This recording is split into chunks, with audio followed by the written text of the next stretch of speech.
Back to our exit interviews. We're continuing along the depth defenseman for the Ottawa Senators, and we're going to go to none other than Jacob Bernard Docker. Hashtag #NoDaxSens. And now he's been pro for 4 years now.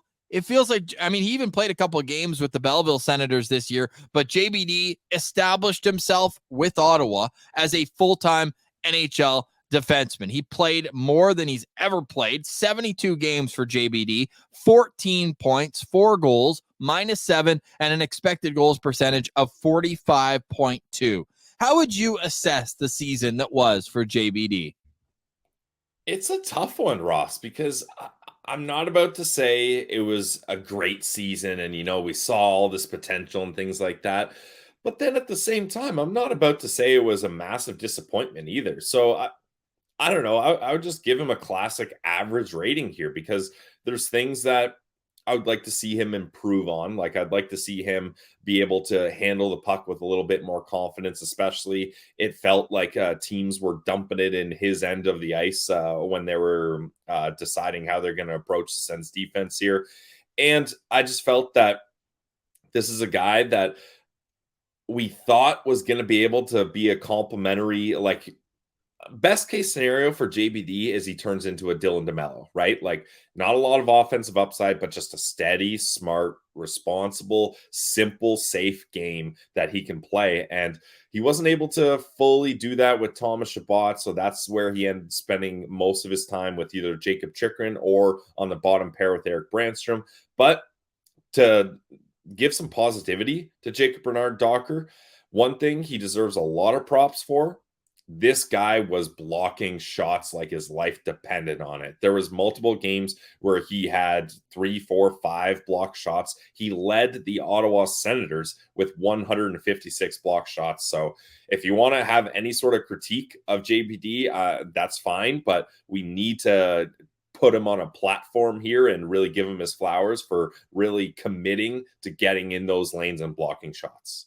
And if you even just look at it of guys who played at least 10 games this season, which is, taking out the one-off game performances, he had the 5th most blocks per 60 minutes of ice time in the entire National Hockey League. Wow. So that shouldn't go unnoticed for a guy who's making league minimum or near there of $805K. Next year is the final year of his contract. Then he's arbitration eligible RFA afterwards. You know who's one spot ahead of him, just barely blocking more shots?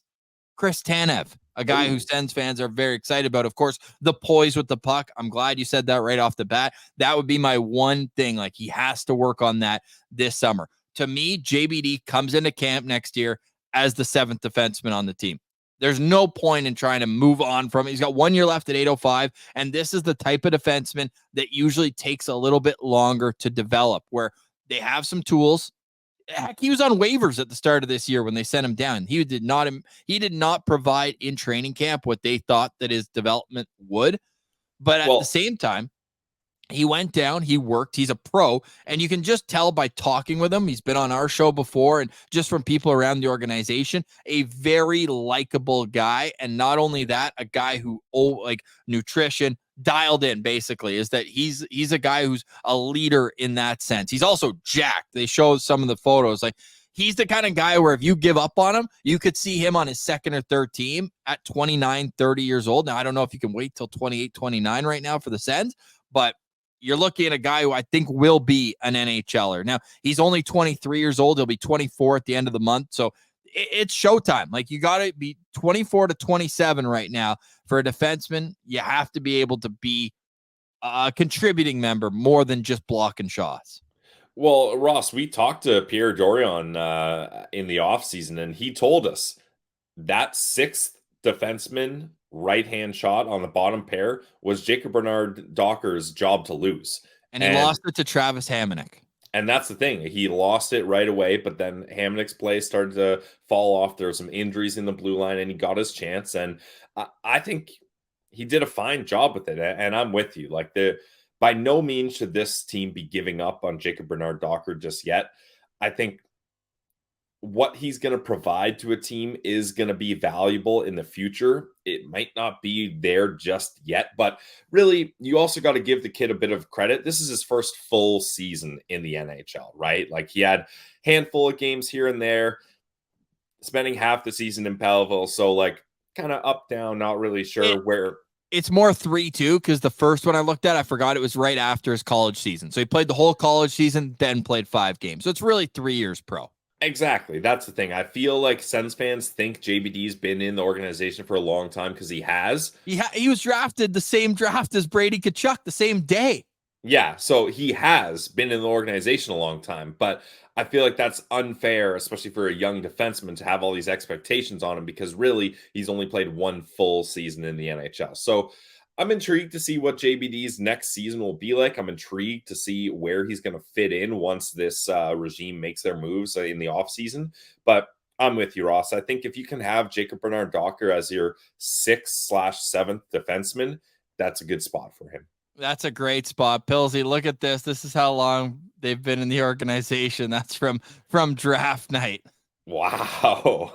JBD and Brady Tkachuk. If you're watching on YouTube, that is a throwback. He's got to be like, those might be the only two. I'm quickly running through the roster. I'm sure I'm missing a guy or two that's worn the 3D jersey that's on the Ottawa Senators. Shabbat.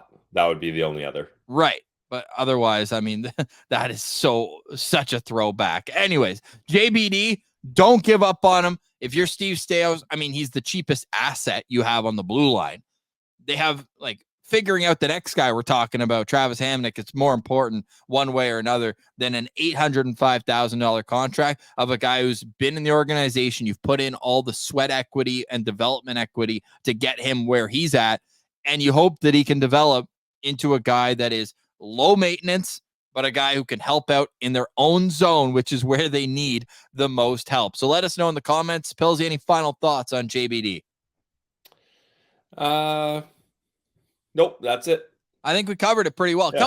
Couple sifters from the point for JBD this year that found twine. He had more goals than Eric Brandstrom. I think that's a kind of a fun trivia question. Yeah, definitely. And that's the thing. Like, there is sparks of a really nice defenseman to be had, but JBD just needs a little more time.